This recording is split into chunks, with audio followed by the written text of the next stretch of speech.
Welcome to the Regular Joe's podcast. I'm Dave Pisani. I'm Barry Kay. And I'm Todd Pleasant. Okay, just simply put, just wear a goddamn mask, okay? We'll just move on. It's Moving patriotic. on. It's patriotic. Now it is. Trump's on board now, so yeah. Yeah, that's it. I didn't want to mention anyone by name. Oh, I'll call him out. It is patriotic. He's also wishing a alleged child pornographer and human trafficker not get on these well. roads. Wishing her well. That was. I wish her well. Why not? Yep. Accused? I'm sure he's allegedly partaken in some of those attributes.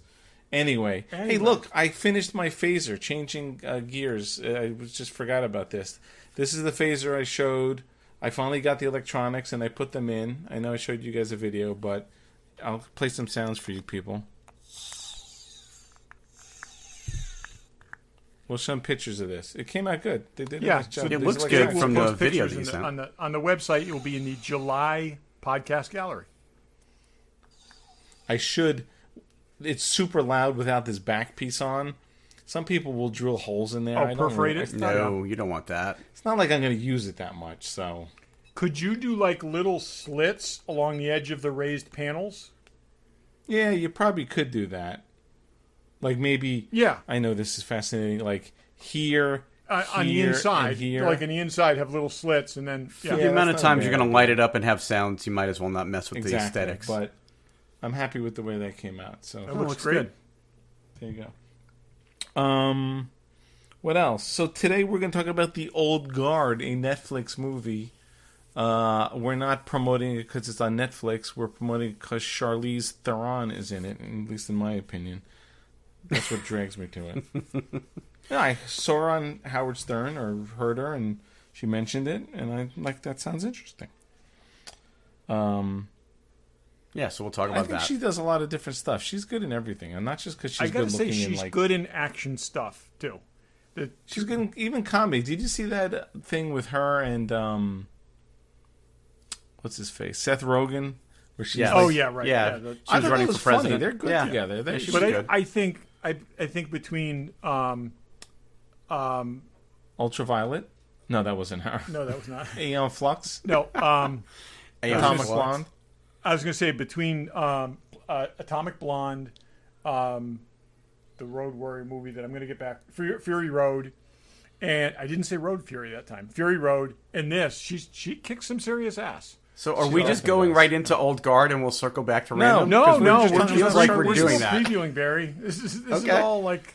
All right. Yep. This is about her, not about the movie. This is This teasing is like the segment. teaser on the local news where they say, "Just wait to hear what we say about Charlize Theron next." Okay. After this Yes. commercial. So we'll talk about that and some other stuff. Let's go random. Hey, I'm going first. Screw all you guys. I don't know if anyone has. I just haven't read it. Apparently, there was a prop and memorabilia auction from a company I've never heard of. Have you guys heard of Julian's Auctions? no. I've heard of Julian's Neither have I. Auctions as them being sort of like an antiques auction house, but I've never heard of them doing props and collectibles. I read about this in the Hollywood Reporter. They just did a Hollywood Legends and Explorers auction, which had Hollywood stuff and space stuff. I'm like, Ooh. that's right up Two my of your alley. favorite Here's a things. How'd couple you not know things about that? They auctioned off a spacesuit from 2001. Okay, I saw that. movie, I saw but that without good knowing who spacesuits. was selling it because I saw that was Yeah. up for auction. Yep. $370,000 was the final bid. This is why this stuff is out of control. Yeah. Like, not that that's not a big deal, but one of Christopher Reeve's Superman capes, $110,000. This is where stuff is a little out of control. One of the Knight Rider kit cars that was not in the show, but was used for touring and appearances. Promotional. Yep. Signed by David Hasselhoff, $192,000. That's insane.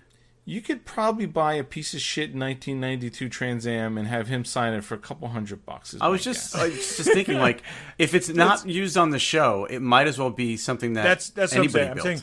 Yeah. That's total rebuild. Do the interior, put the lights under the hood, the whole bit. $25,000.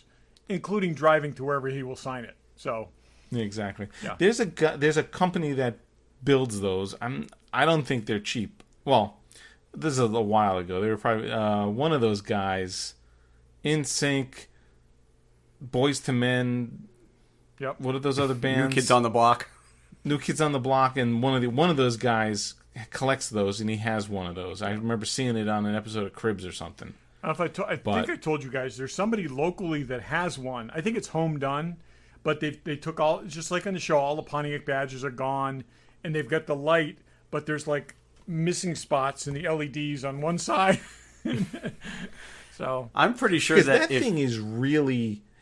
It's not like the DeLorean. Yeah. Where there's a ton of stuff on it. That is really just the Trans Am. It's very basic. And the again, dash like I said, and the light. It's a paint job and debadging and some, yeah.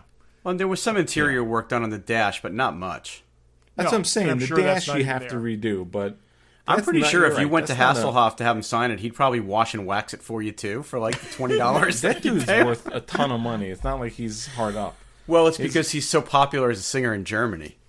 It's true. That's where all his big money came from. Anyway, a couple other things. So they had space stuff too. I guess pilot control stick, like if you saw Apollo 13 when they were landing and stuff like that, or not landing, flying the LEM, and then whatever. Well, one used by Neil Armstrong went for $370,000. One used by Buzz Aldrin went for $256,000. So now these were on what? These were on like trainers? it didn't really say in the article. I bet they were on trainers or something like that. Probably. They had to be. I'm sure. I mean, that stuff wasn't recovered in Well, the one from the LEM private hands. burnt up in the atmosphere. Right. And I don't know where the one from the Eagle is. Yeah, they've on got to the be somewhere. Even like I said, from a trainer, that would be awesome. Yeah. So that's my random. Who's next? Todd, what do you got? Okay. So something that Barry and I will care about. More people Rush comic book. have signed on for the animated Invincible series to do voices, and Stephen Yeun is going to be Invincible. Mark Grayson, J.K. Simmons is Nolan Grayson, Omni-Man. Sandra Oh is Deborah Grayson. Walt Goggins is Cecil Stedman, and Seth Rogen is Alan the Alien. That makes perfect sense. I am like Jillian Jacobs is Adam Eve. Mark Hamill is Art. Oh, nice. I think this is going to be great. I'm really psyched for this. So, Adam Eve is my favorite female comic character of all time. Yep. She's terrific, and this is going to be great. Zachary Quinto is, I forget who Zachary Quinto is, but he just signed on to it too.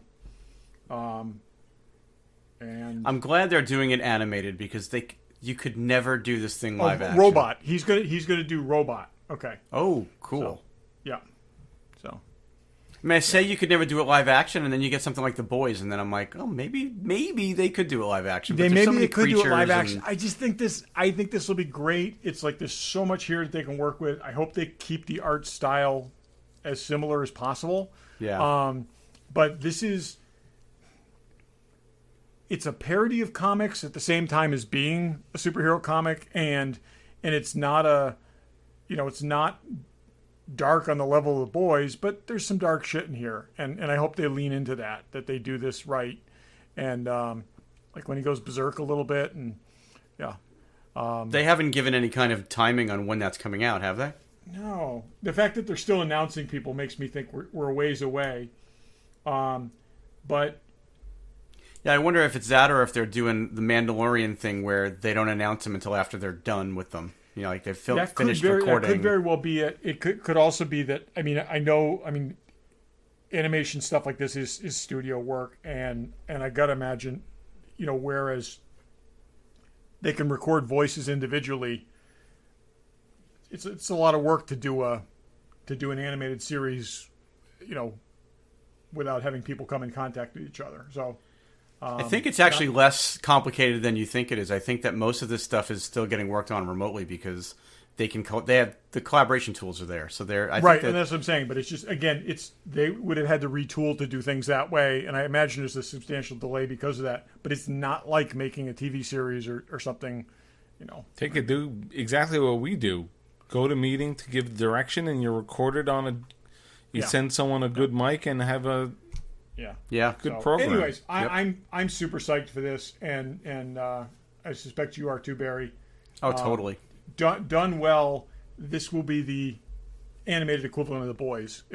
People. I think it'll be accessible to a lot of people, and who have not seen it and are going to really like it. So, yeah. I mean, I know I've said it before a long time ago on the show, but that was the comic that got me back into reading comics, and somebody I worked with kept telling me I needed to read it, and I kept resisting, and finally a FedEx package showed up with like 20 books in it because the guy just knew I would like it so much. He made me read it. It's still the superhero comic that I recommend to somebody who hasn't read comics for decades and wants to wade back in, and just do this. Just read Invincible.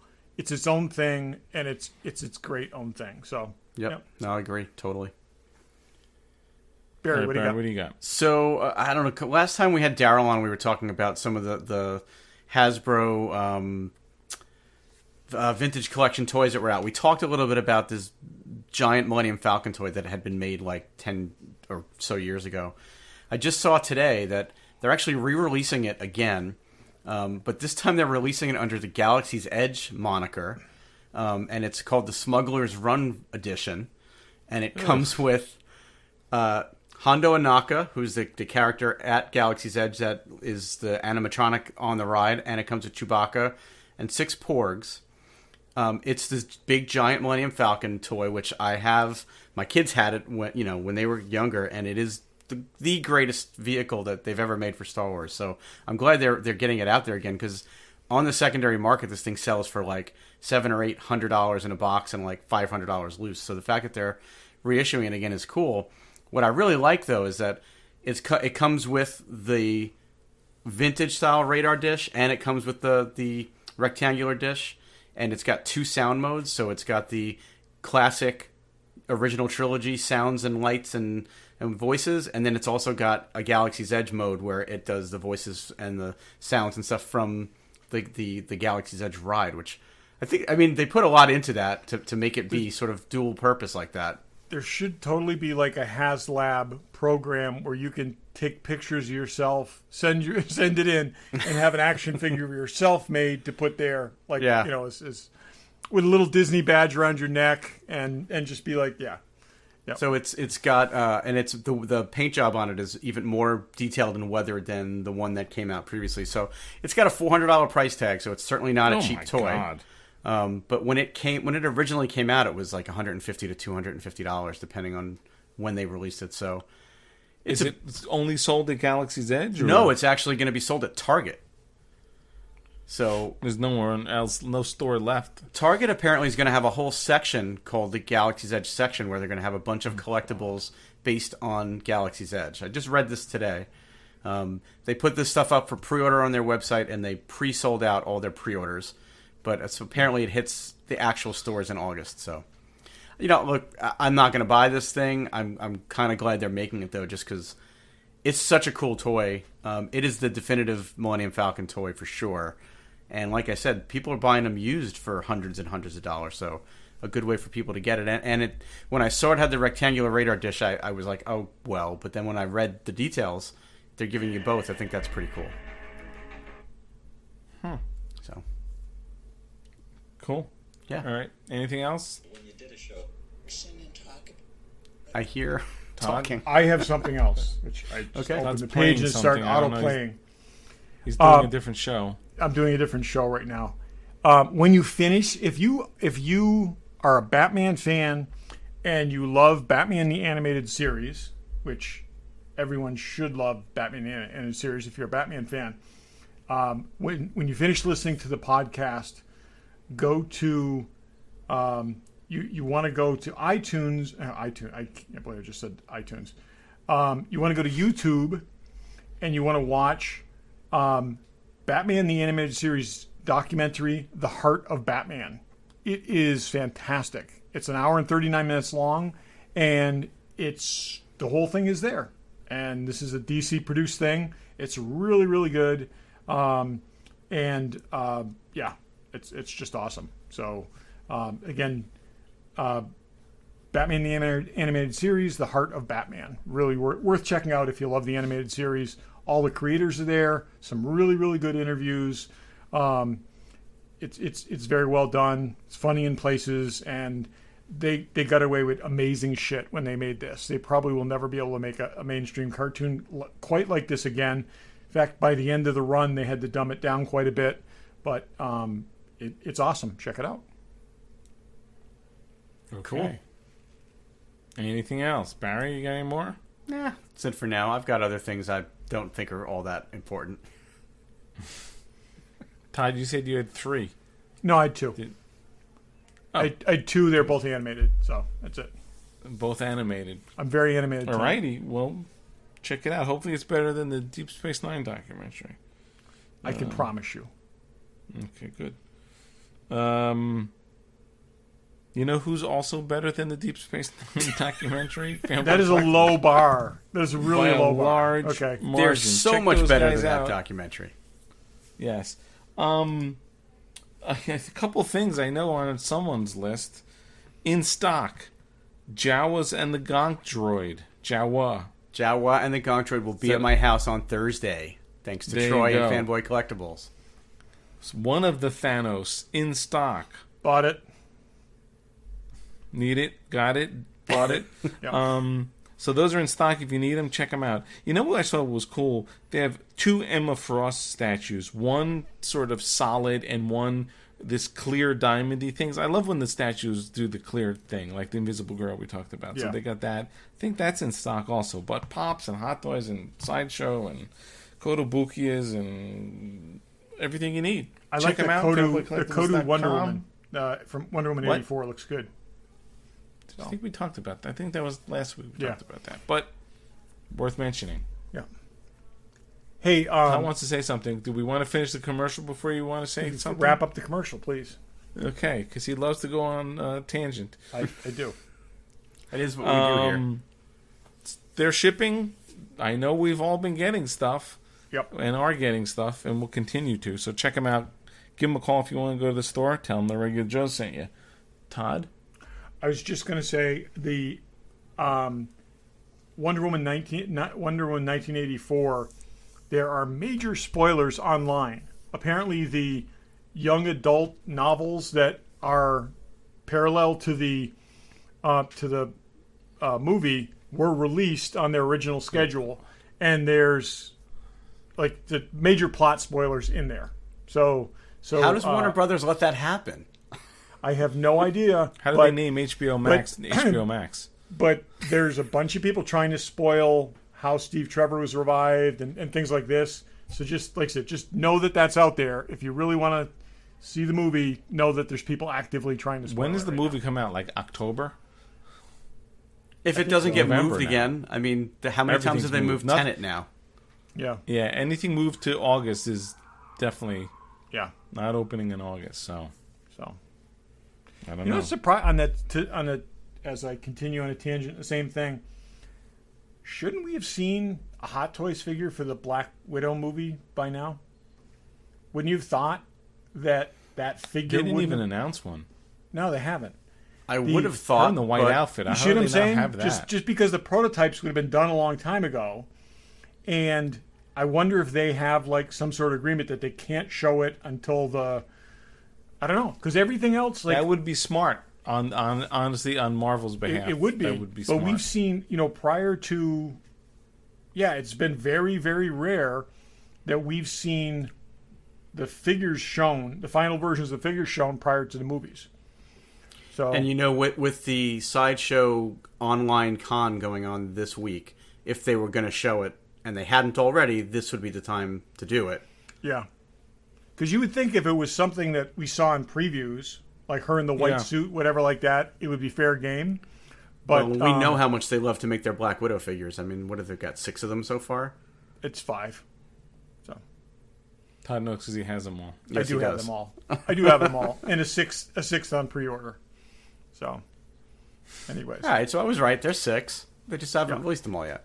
There'll be 7 because they'll do at least one version from the movie. There will be one for... Yeah, they need one that's not in black, even though she's the Black Widow. Okie dokie. The Old Guard is on Netflix. Now, this is Netflix, they have all their series and a million things that you will never watch, but they are doing, at least right now, whether it's monthly or whatever, huge blockbuster movies. I mean, this is probably $100 million plus movie. They got another one coming out with Jamie Foxx in August, and I read a couple other what did I just read? A bunch of good people are in another one for Netflix. The Russo brothers are directing, I think, Chris Evans and someone in something. But that'll be a $200 million movie. I can't remember. Does anyone know what I'm talking about? No, but I trust you. So anyway. $70 million budget for the Old Guard. Okay. That's enough. That's not cheap. No, not. I mean, not at all. You almost can't make something with that much action in it for much less than that. But the fact that it went straight to a streaming service too. What was that, Dave? They were around. Ryan Gosling and Chris Evans teamed with the Russo brothers for a $200 million Netflix spy movie, The Gray Man. Wow. I love that comic. I'm unfamiliar with it, Dave. Okay. So anyway, The Old Guard, Charlize Theron, and no one else you ever heard of, which is fine. You don't need anybody else. Well, the CIA guy. No. Yeah. Chiwwtel Ejiofor. Yeah. Right? Yeah. I wasn't going to name for that. But yes, he's been in a few things. In many things. He's been in a lot of things. He's great. Yeah. And I'm glad spoilers. I'm glad he wasn't the bad guy. Yeah. Wow. He's the assassin in the I don't know that you need to say movie. Spoilers. When something is on a streaming service, it's not like you have to schedule time to go see it in a movie theater. Just watch it. It only takes 2 hours of your time. Just watch it. Yeah. No, but I thought, what I watched something. I can't remember anything. I watched a Netflix movie that was not great. Even like Extraction with Thor. Extraction I thought was good. I know which one you're talking about because I watched it also and I thought it was really weak. What was that? It was the one with the drones, and we talked about it a couple weeks ago on the show.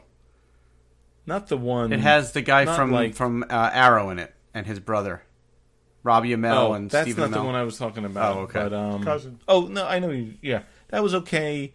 I thought the one with Ryan Reynolds was okay, pretty good. That was a little weird. 6 something or other. 6 Underground. 6 Underground. Yeah, that was actually pretty good. That was pretty good. But I thought this was better than a lot of these them. are the types of movies that we haven't gotten to whether we all liked or didn't like this yet, but a lot of these are movies I probably wouldn't go see in the theater. So I'm glad I'm getting to see them. I was excited. So if it was on Netflix, so I'm like, if we're going back to talking about the Old Guard, we are talking. I thought we've been talking about it the whole time, Todd. I think this movie is interesting in that I don't know that this has like theatrical release written on it. I think this fits in that perfect sweet spot between something made for TV and something made for the theater.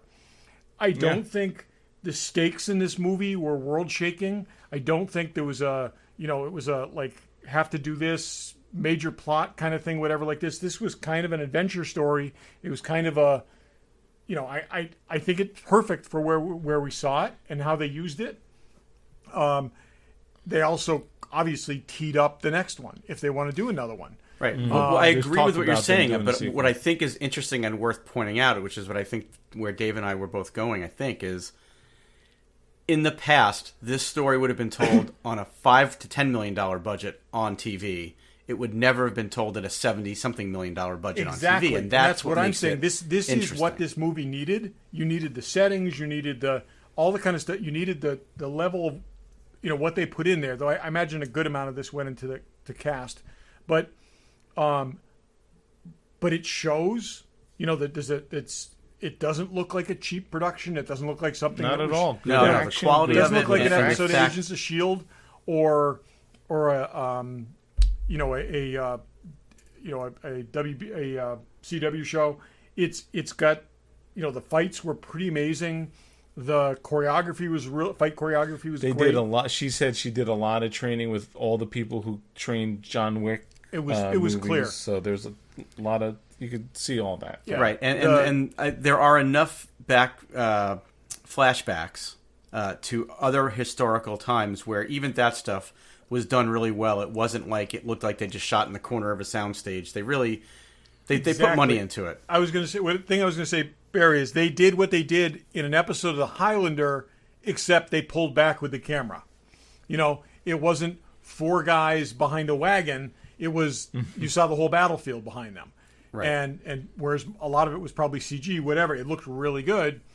They did a great job with it. And it's funny. I know I texted Todd about this the other day because I know Todd has a habit of watching things on his iPad, and the visual of this movie. I mean, it was beautiful and it was incredibly well shot, and on a 4K, and it's 4K HDR, so it's really good quality. And I watched it on a big screen, and it was gorgeous to look at. I mean, whether you like the story, didn't like the story, whatever, it was absolutely gorgeous. So they definitely put money into the production, and it showed on screen. Yeah. When I watch something like this on my iPad, Barry, I hold it 3 inches from my face, so I have the same experience basically. Good. Good. But no, this is a theatrical thing. Watch this on the biggest TV you got, and sit there and don't look at your iPad or your computer or whatever while you're doing it. There's a lot of story here, a lot of character introduction done well. I will say a lot of stuff I feel like it's dumbed down, and this didn't feel dumbed down at all. No, they had a difficult concept to convey, and they did it without handing it to you. Yeah. So no, that's a good point, and I didn't really dig into that because a lot of times you watch this stuff and you're like, "What's going on?" I mean, it is not complicated. It's more complicated than a romantic comedy. But, if you really look at everybody, all the characters were fully developed. And that, big box office theatrical movies miss that a lot of times. That's one of the biggest complaints we have about those kind of movies is they go straight straight to the action and don't do the set develop, or the character development and the plot development. And this set it up and took just the right amount of time to get you there. And this is the classic case of something, and I suspect Greg Rucka wrote this comic to be basically a movie storyboarded, because huge swaths of dialogue are taken right from the comic and put in here. Lifted right out of it. But he plays it out perfectly. The characters are introduced sequentially. You figure out who they are. You figure the relationships to each other. And it works out on screen the same way it plays out through the 5 issues of the comic. And it works. It just works really well. I'll say this is probably, other than I think 2 plot points that are different, this is probably the adapted comic, which I read the comic after watching the film, that is the closest to what the comic is. I mean, there's, like I said, fully probably a third of the dialogue is scraped right from the pages.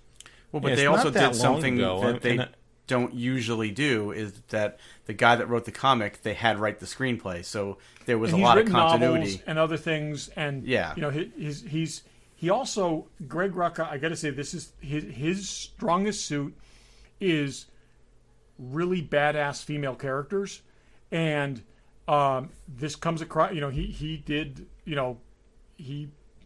essentially defined Batwoman in the best Batwoman run in the comics. My favorite Greg Rucka is a series called Queen and Country that the rights have been tied up for a long time about a female MI5 agent. That should be a series. It should be on Netflix. Stumptown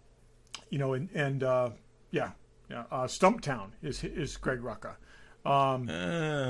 So there's a lot of him around, and like I said, his strongest suit are tough female characters with a very tough edge. And this comes across great. The Andy character is right off the page, right down to the wardrobe and even that weapon, the unique kind of axe thing that she uses. Yeah. She doesn't smoke though. That's good. Shouldn't be. Don't smoke, Yeah, kids. I mean, the other thing, Todd, that he's involved in, which I would love to see done well, is Lazarus, right?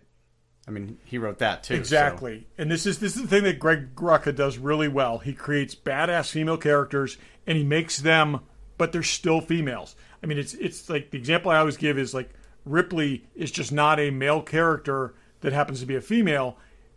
She acts like a female. She responds to things like a female, but she's believable in that sense, in both that and the fact that she kicks ass. And his characters are very, very much that same way. And he's got a good dialogue ear, but he's also capable of shaping these really good characters. Again, Queen and Country. And they paired him with a female director for this too, so it was a good combination of his strong writing and then a solid female director. I really recommend Queen and that. Country to anyone who wants to track it down. It's super worthwhile. Very, very, very, very good series from the early 2000s. So. You know, what we didn't say, if any of you haven't watched it. So basically the story is, and it doesn't give anything away because they talked about it before. So there's this group of people who are basically immortal of various ages, and they've decided to become like mercenaries because they can't be killed. And they're all of different ages. That's pretty much the trailer. Well, they were all soldiers to begin with. And this is the interesting of some thing. Sort, yeah. So they were all soldiers who did not die on the battlefield, and that I think that's one of the few things that they get into in the comic a little bit more, is that they mention a previous character who ultimately, after hundreds of years, just dies, and in the comic they carry the perception that when your number is up, your number is up, whereas you may not, all these things can happen to you where you don't die. At some point, you will just die, which kind of takes away I'm just going to always walk into a hail of bullets knowing everything's going to work out okay. Yeah, it doesn't make you completely invincible. Right. And over the course of time, these guys have found each other. Right. So it's not like they were just born as a group. They've over time, and in some cases over centuries, have found each other. And there's a dreaming aspect where they are able to tap into each other and find each other. This was, I will say, when I read the solicitation for this, I kind of skipped it because I really thought Highlander ripoff. I mean, what I read was, I thought, okay, so the Immortal Warriors, I saw the swords and axes and stuff like this, and then they're all connected. And I was like, okay, yeah, but we saw this. This is a better premise in a whole lot of ways. They're actually working together, and it's one of the points that they make. And this was a central theme in Highlander. It's not as easy to be immortal as it used to be. Yeah, big time. There's a lot of pictures on the internet. Somebody on Ancestry.com right now is looking at pictures of someone who's immortal and saying, how come they're in all my family pictures? I think they do mention it in the movie, but in the comic it's like it's a very small world right now. It used to be a very big world, and it'd be easier to get away with. Right. Well, and they even talk about that in the context of how they find each other. I mean, that's why in the earlier, eons ago, it took them forever to actually find each other because they couldn't just look something up on the internet or get on a plane and fly halfway across the world. Yeah. Like they really had to work to find each other. One of the interesting scenes is as a new immortal emerges, and they get together in a very practiced manner, and each of them in some way dreamed of her, and they're putting together their collective memories and what they pulled from the dream and assembling a almost forensic picture of who this person is and where they would be based on the things that they each remember from their dreams, and which is kind of cool. And that was one of the things that was common both in the film and the comic. It's interesting because you don't see a ton of this immortal idea because you're like, oh, it's been done before. There's a zillion vampire things out there. I mean, you do see it usually in the context of vampires living for much longer periods of time and stuff like that. Exactly, but they don't really. I don't know that they. I guess they do. They do dwell on it somewhat in some of the vampire movies, but we haven't seen a ton of immortal stuff. I mean, there's certainly Highlander, and it's a good take. The interesting thing, and what I liked, and this is I think is unique from vampire stuff and whatever. I mean, vampires exist to survive. They exist to continue their own existence, whereas these people over time have basically joined causes that they believe in and are taking missions that they think are important without even fully knowing the significance of what they're doing. Also something developed more in the film than the show. And I think that's awesome. That's a neat hook in that these people in many ways have affected history throughout time. There may be a grand plan behind their existence, but we don't really know why. And so it's well, and as they say in the show, in the movie, they're too close to it to even recognize the good that they're doing. And it this takes somebody but they stepping are back, going out seeking to do good, and sometimes they think they're not making any headway or whatever. But to a lesser degree, you've got, which I thought was the least interesting part of all this, is the evil pharmaceutical company that wants to capture them to turn, to take their DNA and figure out a way of, using it for their own devices, which, I mean, I realize you have to make it a compelling story. There's got to be somebody's got to be the villain, but to me, that was like the least interesting part of the whole thing. It is a way of getting into the unknowable without their sitting there and talking about it explicitly and saying, we don't really know why this does this, and this isn't going to work for anybody else. And if you get a transfusion of our blood, it's not going to help you, kind of thing. It kind of worked. They did it a little different way again in the comic.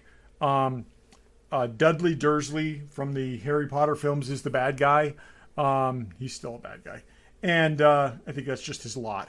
But again, like the boys, but to a much lesser extent, the changes that they made to the central plot in this and the subtle changes that they made to the characters actually improves this. I think having read both the comic and watched the film, I think the way the film handles it works better than the comic. I like the way they, without spoiling totally, I like the way they ended it in such a way that it really tees it up for a subsequent story. I could see one of these films every 2 years.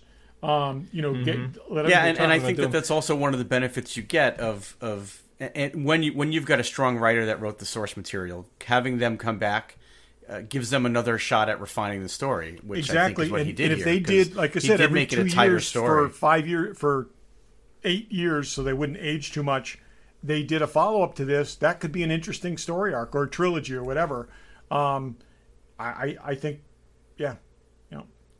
I wouldn't mind seeing, and I think, obviously they made a 2-hour movie and it was, maybe we'll never see any more of this. So they did have the story. I would like to see more, like the old James Bond stuff sometimes, especially with the new James Bond.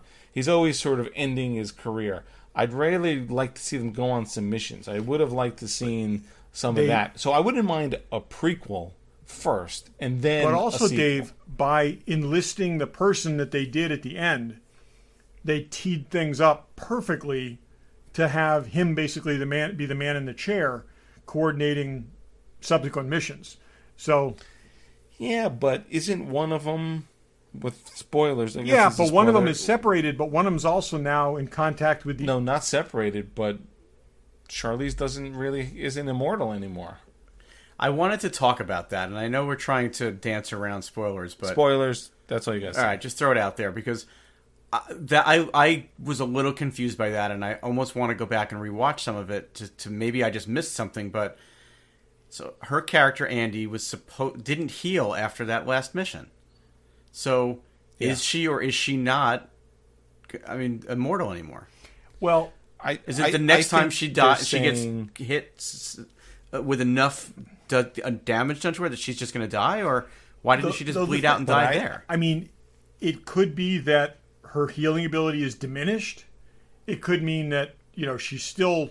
Honestly, I don't think any of the three of us could have got that knife stuck in us and been walking around for days and days. I could. She's still a total badass, but and that's what I'm saying. They led you to believe was it for her, and then it wasn't. They did establish that at some point you run out of your ability to continue. But I really thought they pointed to, or at least implied that they're figuring out then when a new one comes, an old one loses their abilities. I thought they were going there, Dave. I really did. That's what I think they went you think there's never more than a certain number of these? And so this was my problem with the way the movie ended, is it was unclear. That. But I think at the end she almost figured out, like, well, so they put that one guy ability to heal. They put the one guy into a 100-year exile, and he said, "I'll never see you again," and she said, "Maybe," or whatever she said. And again, I honestly expected them to kill her. I did, but so it could be that there can only be 5 of these at a time. As opposed to there can only be one. And there was another one there too at the very end. That's what I'm saying. Barry, is with the other one being released, okay. It's also possible that that's why Andy's waning. So there were always 5. Now there's 6. So maybe there can only be 5. Maybe there's always 6 because girl who the girl who they thought was dead is not dead. So maybe the number is 6. Yeah, it's a little Schrodinger's cat at this point, but I think it would be hard pressed to say the 6th person was alive at the point that she spent hundreds of years dying over and over and over again. So at the bottom of the ocean. Yeah, at the bottom of the ocean. Which is a crazy... I thought that was an incredibly cool plot point. Oh my God, horrible. Just horrible. They did that in the Vampire Diaries. Yeah, it's a vampire thing. And it was... There's probably those stolen from this book, Diaries. which probably pre-existed that. Yeah. No, but so let's say I also think it's been done to Wolverine several times. So yeah, she's never died though. That's why she's not like, oh, we lost one. They even claimed they didn't know where she was. They looked for her, so they didn't think for certain that she was dead. Yeah, but I guess the fact that she hadn't, and I use the word surfaced loosely, but she hadn't surfaced in thousands of years. They just assumed she was dead. It wasn't thousands. I think it was hundreds. It's hundreds because that was in the 1600s when she... Oh, okay. But wasn't there an original... Was it a guy? And he definitely died. They said that. Yeah. But was it when someone else emerged? Was that in the movie or the comic? That was in the movie. Because in the comic... Probably harder to know back then because of the technology aspect. It was harder to know when a new one emerged. I mean, they had the dreams, but they didn't know where they were. And they just said, let's fly to Afghanistan or wherever it was. Yeah. Anyways, it was cool. I thought it was good. Premise. They give themselves a lot of room to play with it. I think there's story potential to do another story. I also think, to what you just said, Dave, I think I'd be interested in a story that's half flashback, where they're revisiting something that's, that takes part in you could tell the story in the past and the present simultaneously. There's a lot of things you could do with characters that are... Because I'd like to see them more go through that, more missions. I'd like to maybe a montage or something like that, or... Yeah. So... But I liked it. Check it out. I didn't love it maybe as much as you guys did, but I did like it.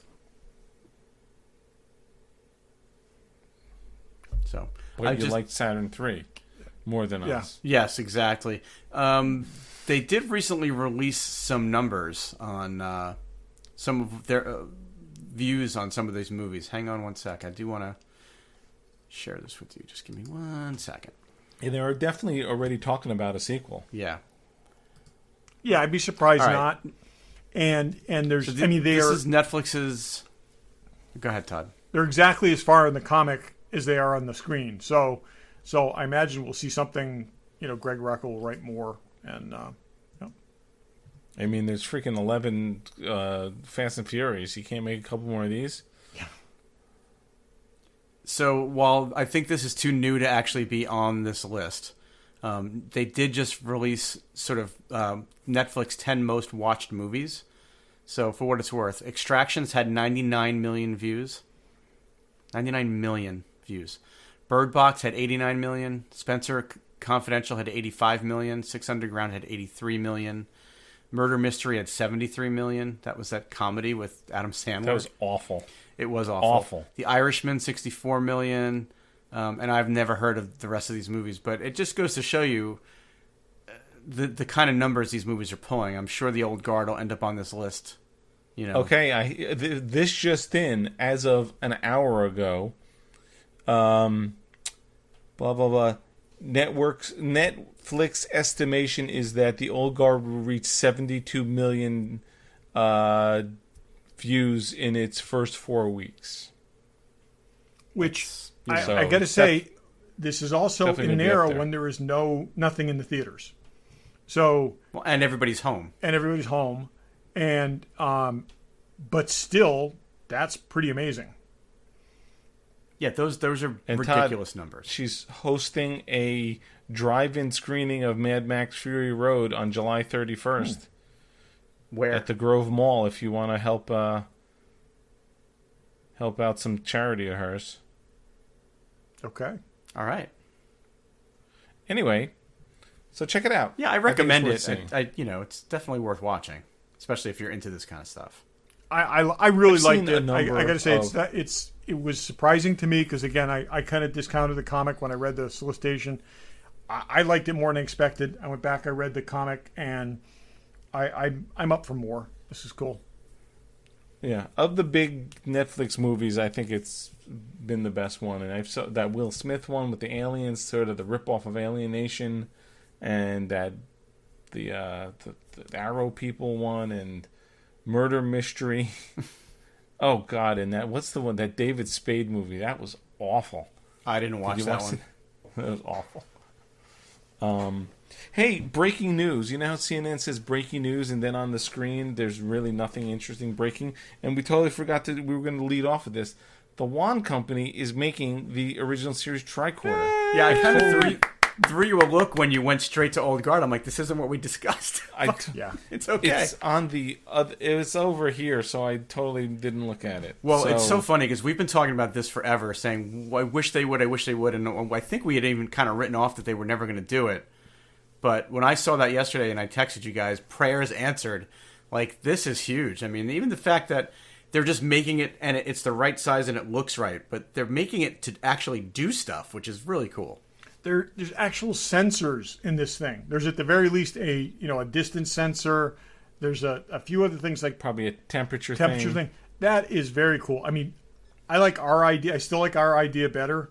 Having every episode stored on it so you could watch it on a little screen like Brian built. I think that's our pal Brian's idea because he well, made that we already. talked about it years ago, but Brian actually did it. We did say, wouldn't it be cool if, but then Brian actually, and I'm not saying he got the idea from us, he didn't, but independently he had built it. Shocking. But yeah, it's got a full he color actually screen. did something we just talked about. So, I'm super psyched for this. I think I But they love the other haven't two said, things. Dave, that it won't have input or memory or storage, so it is possible you can load video files onto it. We don't know you yet. can Yeah, record. that'd It be also interesting. records. They said it does audio recording. So Yeah. we'll see. It would be smart if they had some. There's kind got to of be an input. SD card slot in this thing, or a micro SD card slot in it. There's a bunch of, if you go into their website, I really thought it would be on the front page, and it's Nope. not, which is odd. But you can go to it, and then there was a FAQ. Not that it said a ton, but Well, it what's went odd through is all that they're but- announcing it now. It's coming out next year. Next summer, Yeah, so they're announcing it really far in advance for this type of a product from this type of company. It's not like a Hot Toys. as where opposed to Hot Toys, which announces stuff. Yeah, but I don't remember them ever, the Phaser or Communicator, I don't remember them announcing those a year in advance. I think they just kind of made them and put I them out. think Well, the that Communicator was one of was the one of the. I think the FAQs. Communicator was like a San Diego Comic-Con thing, and then we got it several months later. The phaser fell out of the sky. So But they answered that question. They're like, why are you announcing this if it won't be out for a year? And they said, because everyone's so excited about it. Because people have been talking about it. That's why. Well, and it's interesting. The picture on their website is like a 3D rendering. It's not even a photo of the actual product. So Did you guys sign up for the advance notice and get your certificate? Yes, I did. I got my did. Certificate with number? You have to. Of course. Yeah. I wonder if they're going to be on sale from Best Buy for $50. You know what? Then I'll get two. Two. I have a stack of phasers in the corner. Yeah, well, this one's retail is $250 on this. It's not. It's not I nearly know. as cheap as the first I two know. are. But it seems like it does a lot more, and it's a lot larger. I mean, the Communicator. What was retail on the first two? 99 or 120? 150. They were both 150. 150. Okay. And the stupid Best Buy sold them for $50. I don't have Yeah, an issue well- with that, and nor does anyone I who don't got have an one issue for, with that. for- I have as three. a Christmas I have present 4 from me. phasers. So, Something I'm going to build that little flip down thing in Galileo 7 where they're stored. Yeah. All right. So, how many phasers do you each have that still I in kept your possession? 3. Yes. I have. I have 3. Yeah. I have 3. I only got one because if you guys remember, I got in at the tail end and actually got a notice saying I wasn't Right, getting yeah. them, and then they showed up on my That's doorstep. right. I don't think I got extra communicators. I have a though. backup communicator also. I have a. I felt the need to get phasers. Yeah, I bought 5 altogether. And I didn't gave think I away needed 2. any of them because I had the I Master gave Replicas away ones. one. But I'm so glad I did get them because the Master Replicas ones can stay behind their display cases and I can play with the I think they One Company ones. for the money. We've said this a million times. They are the single best prop replica Yeah, ever, if not even without for the money. yeah. Do they still sell either of them? Are they still available? No. You can find it. They haven't been manufactured for years. You can find them, in secondary markets. I wonder if they put them back into production. They now actually because- said no. And that was didn't you read the FAQs? I didn't someone read asked, the They asked FAQs. that, and they said no. They will not put them back into production. because Did they say? said Didn't one they, of the things didn't I they say did there are read no was- plans at this time though? It seemed like they left themselves a little more wiggle room. Because So- they said we're completing the landing party set, which I was like, people don't necessarily think of that in terms of that. And then there are going to be people that are going to see the tricorder and go, man, I really want the other two, and they're not going to be able to get them. Then they put out that's a lot of money though. They put out maybe for 500. They put out the whole Yeah, set. we be pretty currently sweet. have no plans to, is what they say. So, plans can change. Well, That's- when fans demand it, maybe we'll see them. Yeah, I have the feeling. wonder Maybe how that, easy maybe there'll be is- more money. Maybe they'll be more limited, and then they'll be more expensive. yeah. But if you need to buy the landing party set. I got to say, when I saw them release the stupid rock, I was like, Oh, yeah, I thought it was they over. needed to do something to bridge the gap. yeah. So, I thought it was over, though. I never expected we'd ever see this. Really didn't. So now we have to. What do we want next? Now, don't say it because if you say it, I know what you're going to say. Is that the right thing? the next thing, I want them to go through the whole. I want them to go through the whole phaser line. I want a next gen phaser. I want. I was thinking TOS, but you want the rifle. I want the phaser rifle. That's what I was going to say. But it does appear that they're making this thing, and it's not a remote control. So they clearly seem to have found a way to make these things and not have them be TV remotes. Oh yeah, well no, but So- it's that whole thing is getting around existing licenses, and so if it wasn't But those licensed, have all- so I guarantee you nobody has licensed a tricorder as a sensor device, okay, and that's why they can do this, and But so nobody's got and a prop everything's replica expired. license for Star Trek that I'm aware of. I mean, QMX was the last one to make anything, and they made the JJ phasers, but Roddenberry.com has yeah, the but license. they don't do like mass production stuff. They're doing like one-offs. Theirs is expensive. They have that tricorder. I would like. No, that's the other thing. I feel like you could build this he's again. for you're those of you building at home, it, but you he's really holding can't up the next generation Dolphin phaser, right? phaser that I built. Now there is I don't know if there is the equivalent of the original series phaser. Certainly not as easy to build.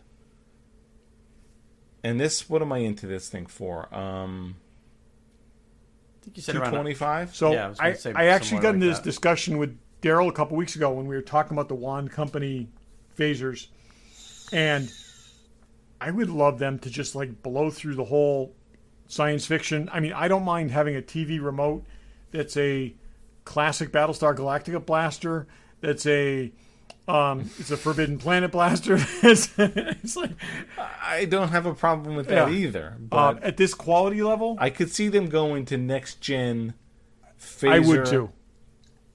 And tricorder. I would have thought that they would have lost their shirt on the communicator and phaser and would be done. So I don't think they were the ones that lost their shirt on that. I think they sold them to a retailer who dumped them. So, we'll see. A retailer like Best Buy definitely lost money. they weren't the only things. ones dumping them, though. They were at GameStop. They were at ThinkGeek. Not as discounted. GameStop does that. They were never as a cheap, lot. though. And I think not Best as Buy cheap. bought them without realizing what they were getting into and found no market for them whatsoever. They said TV remote. Oh, we need a TV remote. Yeah.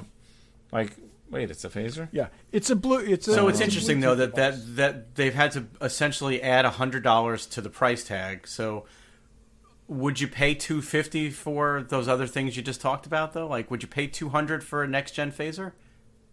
Yes. Compared to what we've paid for these master No. replicas, and fair stuff? with this quality and 10 years ago. No. Yeah, I don't know if we talked about this on the show or we definitely talked about it in a text. There's a company in England that's making the Space 1999 comm lock and thing that is not quite the like Art Asylum, but seems a little bit of a notch above that. Have you seen those things? No.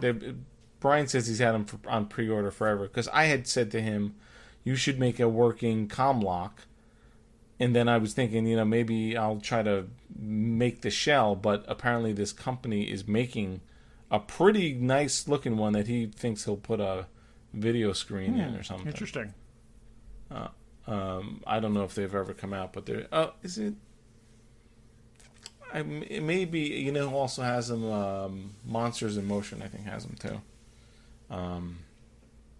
But anyway, No, it's just super exciting. we're all registered. If you need it, if you don't need it, you should be ashamed of yourself. First of all. Okay. Second of all, no, is that too strong? I to believe talk that to our audience. Honestly, at this point in time, I think people may have different priorities, but if when the time comes, it's within your means, you will regret not buying this if it's something that you like. You think you'll like. It's a pretty What I cool- find Sell blood most interesting or about it is semen. It's fine. I certainly didn't need a something Bluetooth else. communicator to link to my cell phone, and I definitely didn't need a phaser, something shaped like a phaser to use as a TV remote. But they're still really awesome, and I love them. But I kind of like that this serves its own purpose, and I'm kind of hoping that when we finally find out all the details about it, maybe it is something you could actually use in some way, shape, or form beyond just looking cool. Yeah, I don't know if I want to do a room measurement, whether I'm going to go look for my tricorder. But I will say the one thing I'm going to ask for, and I'll write them about this, is the power cell should be removable, because people have had issues with the power cells corroding in the other two devices, and them being damaged. So they should. You mean the batteries? Yeah. So. Power cell. Well, it's a power cell. It's a sealed enclosed unit that can't be removed. So, yeah. That's not true. What's that? Is it? Yes. These aren't batteries? No, they're USB rechargeable. Right. Batteries but I'm are saying built in. inside Oh, of the that's right. right. The thing that recharges is an internal power cell. Yeah, I forgot about that. That's right. Yeah. Are mine corroding? I don't know that. I can't hope tell not. from here, but yeah, kind of. Dave, are your power cells corroded? Yeah. No. Anyways, Check your enough power that cells. put I it don't this way, think so. enough that people are Tweaky. selling aftermarket replacement phaser handles. So, Oh, I didn't even. which think is about why I that. keep mine in storage, temperature controlled, and I just always want to have one. Mine's in a hyperbaric chamber. as it It's should a be. Suspended animation. I should check the one Ripley's that's in holding the in the case right now. Yeah. Anyway, moving right along. Let's go. What's in the box? Show you with the box. Who's in the box? What's in the box? What's in the box? Regular Joe's What's in the Box. Who wants to go for? Todd looked at me. Todd, what's in the box? What's in just hot in from Hong Kong? Okay, is my Dark Warrior figure, okay, which would say season 1 Mr. Daredevil if someone had bought the rights, but they clearly did not, okay? It says Mr. Matt. It says Mr. Mr. Matt. In fact, this even comes with a little plaque. It says Mr. Matt. It says Mr. Matt on it. Great. You're going to want to display him that way. Yep. Oh, it's too bad you don't like to use stands. That'd be perfect. I don't use stands. He's pretty good. I got to say, it looks good. Well made. I discovered something, having watched this series like 2 or 3 times, I still discovered something this week.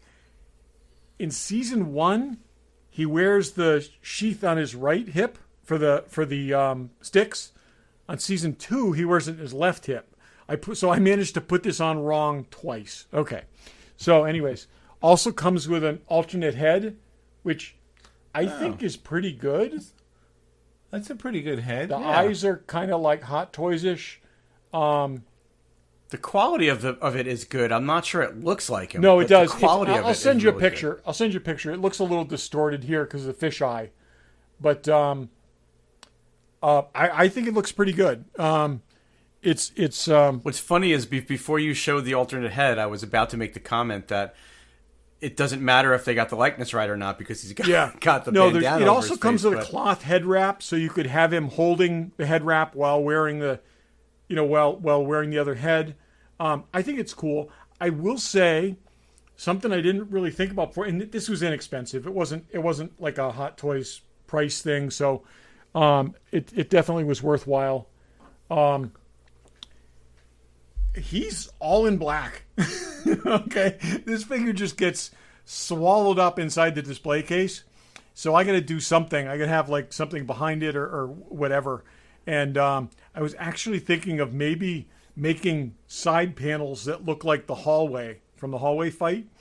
Putting them in there with the 2 Daredevils. But there was an old Saturday Night Live skit where Dan Aykroyd was this kind of huckster guy selling really irresponsible children's costumes, and one of them was the Invisible Pedestrian, which is just an all-black bodysuit. Yeah. He is totally the Invisible Pedestrian. I put him in the display case with the other Daredevil, tried to take pictures, and you can't see him. He's like a shadow. But I guess that was the point. So, anyways, Mr. Matt, Dark Warrior, from some country of Asian origin that isn't really identified on the box. A pretty well executed, fairly inexpensive. You can still I got it from KG Hobby in Hong Kong, who, let me tell you, people, you can still ship things pretty fast from Hong Kong. I paid on Tuesday morning, and it came this morning. So less than a week. Good. That was pretty amazing. And I have bought a number of things from them, several kind of knockoff figures and a few harder to find things. It's always a shocker when you see the title when you see the amount show up on your PayPal account. But keep in mind, Hong Kong dollars are very, very different than US dollars. But it's a little scary when all of a sudden find out you just got charged like $1,200 for something. But yeah, good company to deal with. I would say super good at like responding to emails and stuff, usually within a couple hours, and I definitely recommend them. And it's, again, cool figure, and they've got a bunch of other stuff worth checking out. It is impressive how good some of these, unlicensed figures are getting, and the quality of the head sculpts and the paint applications. Because even some of the like officially licensed things, like Asmus keeps making Lord of the Rings figures, and they are hit or miss. Like some of them look great, I agree. And some of them look terrible. Yep. And when you see a head sculpt like the one you just held up, it's not even licensed. This is clearly a smaller company, and they're really able to get pretty close to that Hot Toys quality. And the paint ops on this Barry are really, really good. The 5 o'clock shadow looks really, really good, and the shading and there's a little, he looks a little tired around the eyes, and it, again, pretty well put. And it's about half the price of what you would pay for a Hot Toys figure. So it's not bad really. So cool. So who's next? Barry, what do you got? Barry, I'll go. So, we as we always say, if you're looking for Hot Toys figures, go to Fanboy Collectibles. I like to do that, and I have lots of stuff on pre-order, but something that I missed and didn't realize I wanted until it was well sold out, not just at Fanboy, but everywhere, was the Han Solo from Force Awakens figure. I kind of had seen it, thought about it, and said, I'm not going to go down that road, and then ultimately I decided I wanted to have the 3 main characters in their, older persona. So I've been keeping an eye out for the Han Solo, and I did finally, over the weekend, spotted a guy who had one, or last week spotted a guy who had one, at original asking price, even though it had been opened. It was practically brand new. A lot of the accessories are still sealed, so I was able to get it for original price, and I gotta say, it's a pretty amazing figure. I told Todd I don't think that the pictures do it justice, and I don't know how well it's coming across on I think it camera. Actually, but I think it looks more realistic than the young Han Solo head sculpt, which I think is a little almost aspirational. Yeah, I mean, they really nailed that aged Harrison Ford, get off my lawn look on his face. He's an angry guy. He's always got a bit of an attitude. The jacket is really it's leather-like material. It's super thin, so it layers just right. I'm a little nervous about it holding up over time, so I'm not going to put any kind of bends in his arms or anything, because I just don't think it's going to hold up if you do that. But he doesn't come with a ton of stuff. He's got really awesome boots, and they're leather all the way up to his knees. He's got the usual holster with all the little gadgets on his belt and everything. He's got these little canisters inserted into his jacket. Of course, he's got the blaster, and then he comes with a parka and scarf from The Force Awakens. Oh.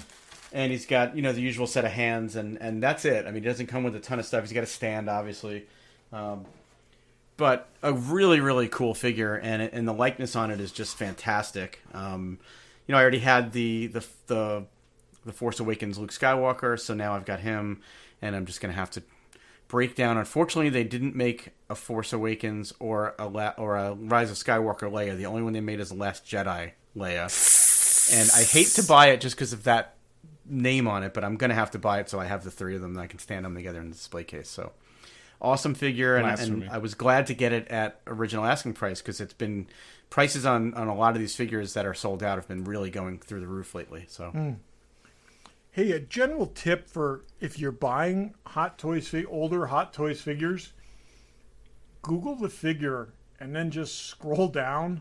I found a lot of retailers that have store stock, that smaller retailers. I just found one in Ohio that I bought a Hot Toys figure, a 5-year-old new in box Hot Toys figure from at retail price, that on eBay is selling for $150 more than retail.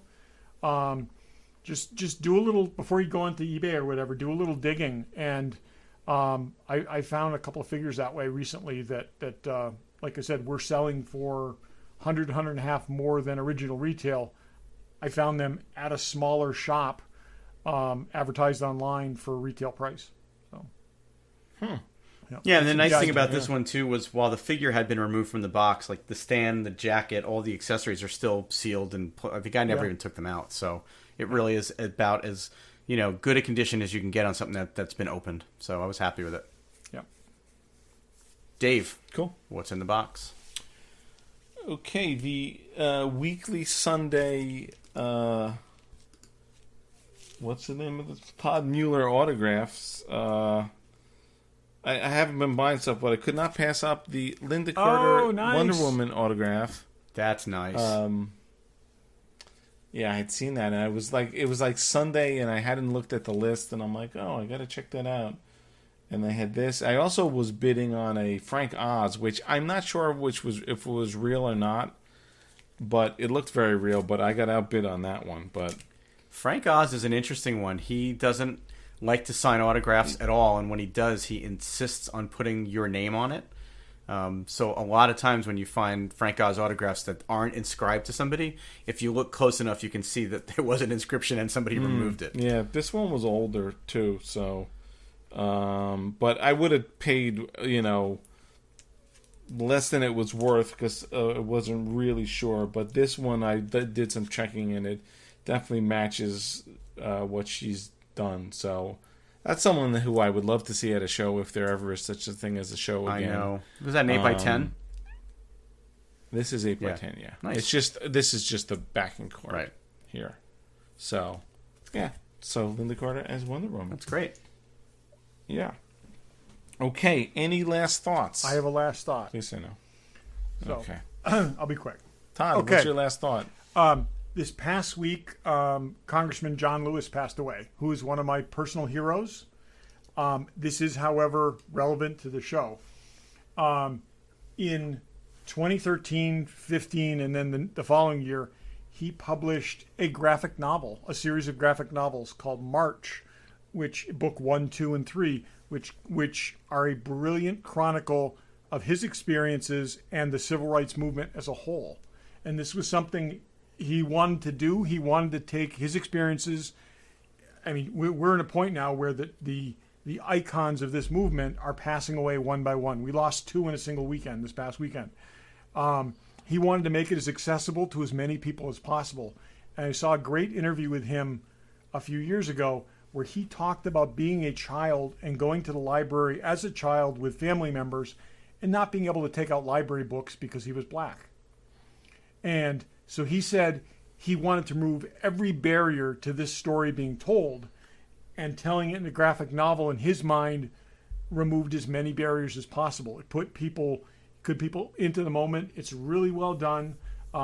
We actually teach it we use it in our history classes in school, at the school where I teach, and I highly recommend it. And so anyways, I just want to recognize his passing, a great man, and we have far too few like him left.